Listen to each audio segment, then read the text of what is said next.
வணக்கம் மக்களே, நீங்கள் டிஎன்பிஎஸ்சி குரூப் 4ல் கேட்ட கொஸ்டின் பார்க்க போகிறோம். என்ன கேட்டிருக்காங்க பாருங்கள். 4 power -1 + 4 power -2 + 4 power -3 whole power 0 into, இதை கரெக்டாக ஞாபகம் வச்சுக்கணும். 4 power -1 + 4 power -2 + 4 power -3 equal to என்ன வேல்யூன்னு கேட்டிருக்காங்க. நான் நிறைய டைம் சொல்லியிருக்கேன், நான் வீடியோஸ் போட்டிருக்கேன். இப்போ ரீசெண்டாக கூட ஒரு வீடியோ போட்டேன். எனிதிங் பவர் 0 என்ன வரும்னு கேட்டாங்கன்னா கண்ணை மூடிக்கிட்டு 1. இதோட மொத்த வேல்யூ என்ன வரும்னா 1 தான் வரும். ஏன்னா என்ன நம்பர் வேணால் உள்ளே கொடுக்கட்டும், பவரில் 0 இருந்துச்சுன்னா இதோட வேல்யூ வந்து 1 தான். ஸோ அப்போ 1 மல்டிப்ளை அப்படியே போட்டுக்குங்க. ஸோ இதை தான் நம்ம இப்போ சால்வ் பண்ணணும். ஓகேங்களா, நல்லா பார்த்துங்க. 4 power -1 எப்படி எழுதலாம்னா 1/4ன்னு எழுதலாம். ஓகேங்களா, நெக்ஸ்ட்டு 4 power -2 1/16 எழுதலாம். ஏன்னா 4 square 16, 4 cube வந்து 64, அப்போ 1/64ன்னு எழுதலாம். ஓகேங்களா, அதெல்லாம் நான் வச்சுக்கேன். இப்போது இதுக்கு எல்சிஎம் எடுக்கணும். எல்சிஎம் எடுத்திங்கன்னா 64 கிடைக்கும். ஓகேங்களா, ஸோ நெக்ஸ்ட் வாங்க. இப்போது இதை சால்வ் பண்ணணும். எல்சிஎம் எடுத்தால் 64. ஸோ அதை அப்படியே கீழே டினாமினேட்டரில் போட்டுங்க. நியூமரேட்டரில் இங்கே 64 4ஆல் டிவைட் பண்ணால் கிடைக்கும்.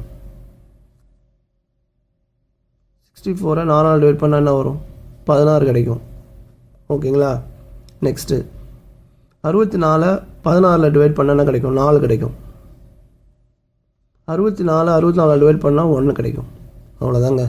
16 + 4 20 + 21 21 டிவைட் பை 64. Option C.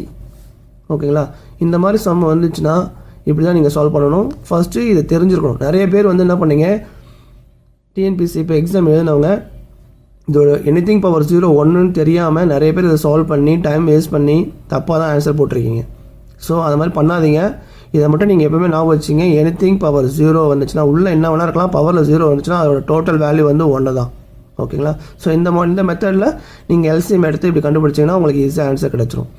இதில் இன்னொரு விஷயம் என்னென்னா, இந்த ஸ்டெப் வரும்போது நீங்கள் ஆன்சர் சொல்லிடலாம். எப்படின்னா எல்சிஎம் வந்து உங்களுக்கு 64. ஸோ அது வந்து என்னென்னா டினாமினேட்டரில் 64 தான் வரும். ஸோ நீங்கள் ஆன்சர் செக் பண்ணுங்கள். டினாமினேட்டரில் எங்கே ஒரே ஒரு இடத்துல தான் 64 இருக்குது. ஸோ அப்போ கண்ண மூடி நீங்கள் ஆன்சர் டிக் பண்ணிடலாம். ஓகேங்களா, சப்போஸ் 2 இடத்துல வந்து டினாமினேட்டரில் 64 இருந்துச்சுன்னா அப்போ தான் நீங்கள் வந்து ஃபுல் ஸ்டெப் போட்டு ஆன்சர் கண்டுபிடிச்சிருக்கணும்.